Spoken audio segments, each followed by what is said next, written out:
Hello, I hope you're doing great. I am Dr. Mustafa, and today we are going to discuss SLE, Systemic Lupus Erythematosus. I am a medical doctor registrar at the Livingston University Teaching Hospital. Primarily, I've recorded this course for my students, the medical students at Livingston University Teaching Hospital. But I hope other students in other universities can also find this very helpful. So without wasting much of your time, I'll begin with discussing a case. So this was an OSCE station, a projected OSCE station that came for the medical students of your previous index. So let's start. See how the questions actually come on the exam. So we have a case of female 40 who presents with a rash, and we can see an image of a rash here, and we are asked describe this rash. Now, when you are asked this type of question, you're supposed to understand what exactly are you being asked. Majority of people will just write malar rash, as I noticed when I was marking this station. Malar rash, malar rash, malar rash. So you are not really describing the rash. So you are supposed to describe how it looks. So what we can see here is a macular rash on the cheeks, bilateral, sparing the nasolabial folds. As you can see here, the nasolabial folds is spared. However, we can see that it involves both cheeks and the nasal area. So this is characteristic of what is called a malar rash found in SLE, systemic lupus erythematosus. So that's how we describe it. So a macular rash affecting bilateral cheeks and the nasal area, sparing the nasolabial folds. The next question says, what is your diagnosis? So now it becomes very easy. Like I've already mentioned, the diagnosis is systemic lupus erythematosus. Give two differential diagnoses. So we also understand that there are some other conditions that might present the same way as SLE. And one of them is mitral stenosis. So mitral stenosis patients will present with what is called a malar flash. So a malar flash will also present the same way. However, it does not affect the nasal, it does not spare the nasolabial fold. So that's how you distinguish the two. So one of the differential diagnoses is one of the important differential diagnoses here that you're going to put in your OSCE station is mitral stenosis. There's also parvovirus B19. It can present with a rash like this. There's also another infection called rosacea. I think it should be caused by strep, if I'm not mistaken. It will also present the same way. And then we look at question D. What does it ask us of? State the significant investigation that would support your diagnosis. I will repeat this. It's very important to understand exactly what you are being asked. A significant investigation, that's a very important thing. So this examination, meaning that it's very significant in this case.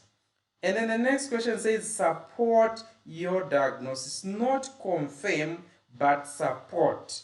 Meaning we are not being asked the confirmatory diagnosis, but we are being asked the supporting diagnosis. So obviously, this is pointed towards anti-nuclear antibodies, okay? ANA. So serum ANA, that examination is very, very sensitive, and it will pick at least 90%. In 90% of the cases of patients who have SLE, it will be positive.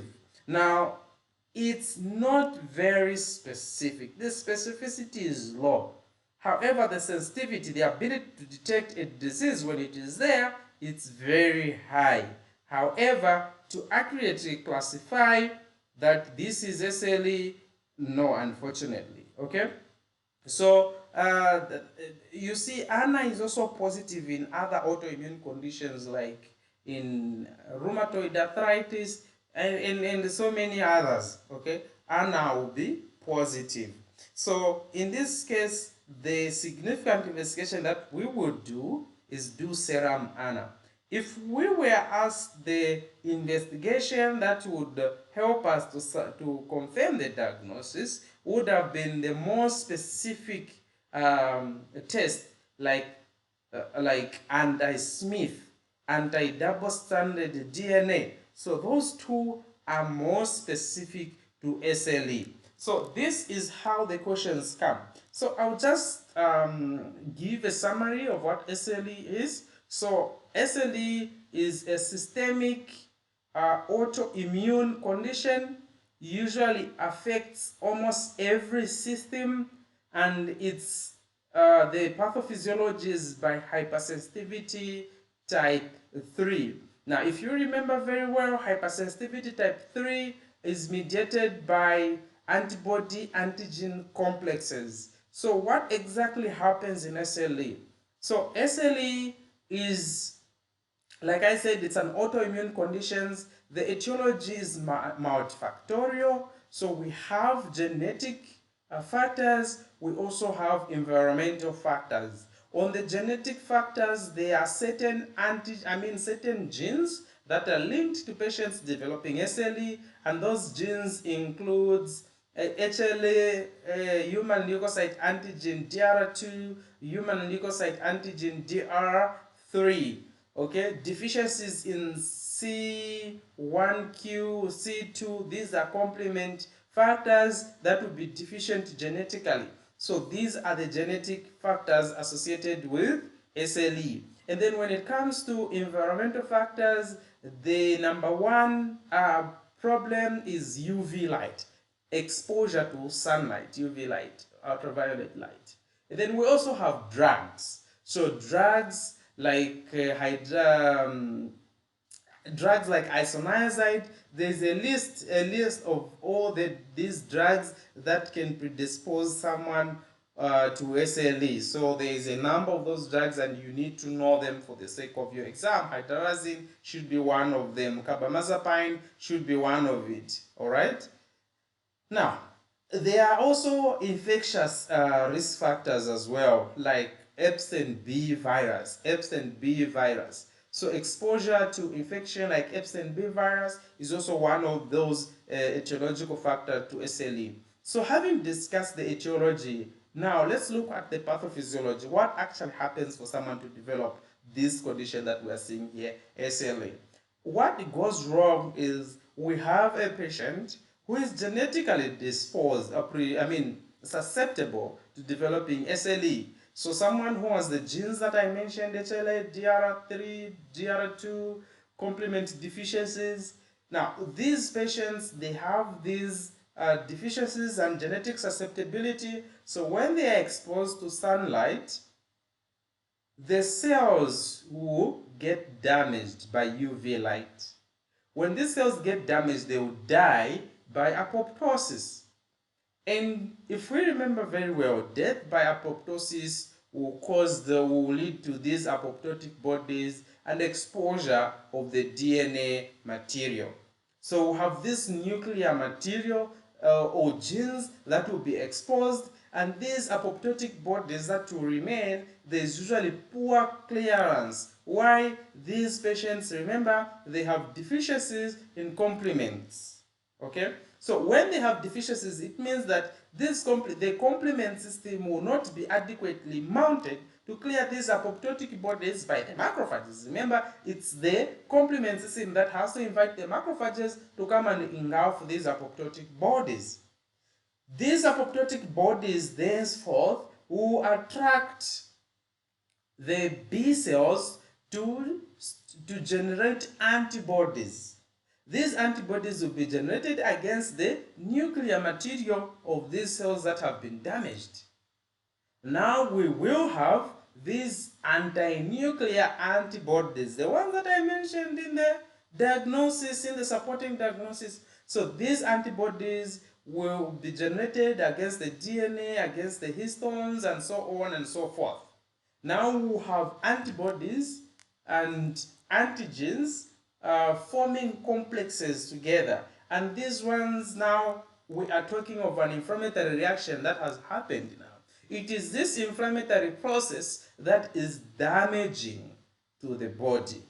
These antibody complexes can be deposited in various tissues. The inflammatory cells are also damaging to different tissues, and it will affect almost every system. We look at the brain, where it can lead to CNS cerebritis, a patient will present with neuropsychiatric symptoms.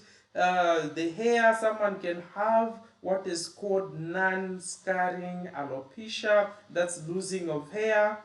On the face, you are going to see this rash that we have already observed here, the malar rash. Okay, now as you can see, this rash, the macular rash that we can see, it does look like someone has been attacked by a wolf, hence the name systemic lupus. Lupus means wolf. Erythematosus means redness. So we can see this redness. And then in the mouth, we will observe that this patient might present with painless oral ulcers. In the lungs, the serosa, the pleural layer, can be affected, resulting in pleuritis, okay, or serositis just in general. So serositis, we are looking at inflammation of the serosa, and we have serosa on the heart, the pericardium, we have serosa in the lungs, we have the serosa in the abdomen. Each one of these can be affected, leading to serositis. And just in the lungs, we can also have an interstitial lung disease called lupus pneumonitis. Okay, in the blood, a patient will present with anemia, pancytopenia, and in the kidneys, a patient will present with the lupus nephritis, which is one of the leading causes of death among patients who usually have flares. Okay, so these are the features. There are a lot of them in the joints. A patient will present with arthritis, arthralgia. On the skin, a patient will present with a discoid rash. The characteristic feature of this rash is that it is scarring. Unlike the alopecia, the rash that is found on the skin, it's non-scarring. I mean, it's scarring. Discoid, meaning that it looks like a disc. It's round. It's usually common on the face. You might see something like that.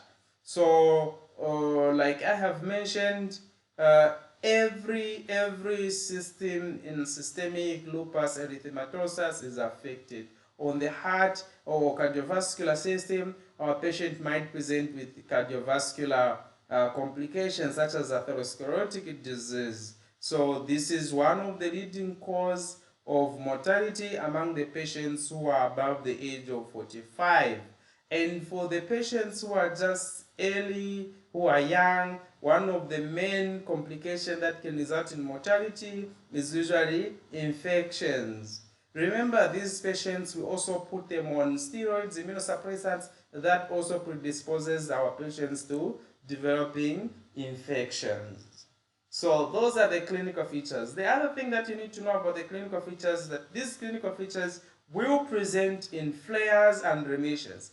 The flares are periods where someone has an infection. I mean, they have the symptoms and the features of SLE, the disease is active, and then when they go in remission is when the symptoms are not there. But this is usually intermittent and usually precipitated by by those factors that I've mentioned, drugs, exposure to UV light, so on and so forth. The other clinical feature that this patient will present with is the Raynaud phenomenon. So this is when the hands are exposed maybe to cold water and the patient will present with digits turning white, turning blue. That's Raynaud phenomenon. So we can go back in town and back forth when talking about the clinical features. Now, how do we actually make a diagnosis of SLE? So making a diagnosis of SLE is very easy. When a patient presents with the clinical features that we have mentioned, and then supported by some examination findings, we will begin to investigate this patient by doing serum ANA. Once ANA is positive, the titers are supposed to be at least 1 to 80, and then after that we will proceed to do specific investigations like anti-double-stranded DNA. We can as well do anti-Smith. So once those are positive, then we have made our diagnosis of SLE. Once we make the diagnosis, the next step will be to classify the disease. So there is a classification system called the EULAR/SLE, European League Against Rheumatism, and also the American College of Rheumatology. So they have, you need to check this out online. They have two domains, I think, clinical domain and immunological domain. So in the clinical domain, you have subdomains there, cardiovascular, CNS, so on and so forth. And then you will start scoring this patient. In each subdomain, you pick only one score if the patient has that symptom. So you pick the highest score and then you add. A total number of 10 and above is sufficient to make to classify a patient of SLE. And so it is also on the immunological side, also the immunological domain. So that's the thing that you need to do. The EULAR, previously we had the SLEEK criteria and so on. There are other criteria, classification criteria that have been there, that have been replaced. It's important to know the EULAR/SAR classification is not for diagnosis, but it's for classification. The next thing is you have to categorize your patient, whether they are mild, moderate, or severe SLE. How do you come up with that? So mild, we're talking of a patient who do not have the severe features. They do not have the target organ damage, and they just have perhaps constitutional symptoms like fever, weight loss, and fatigability, and so on and so forth. Those constitutional symptoms. So that's mild. And then moderate, we're talking of a patient who has serositis and no target organ damage. And there are other symptoms, non-target organ damage symptoms that the patient can present with, maybe just anemia. And then in the severe, we have now target organ damage like lupus nephritis, like lupus pneumonitis, and so on and so forth, CNS cerebritis. So these are the features that will categorize a patient into being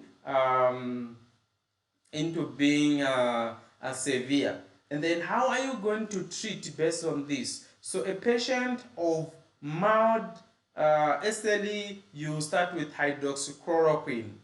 You start with hydroxychloroquine. A patient of moderate SLE, you start with hydroxychloroquine plus oral glucocorticoids like prednisolone, 0.5 milligrams per kg body weight.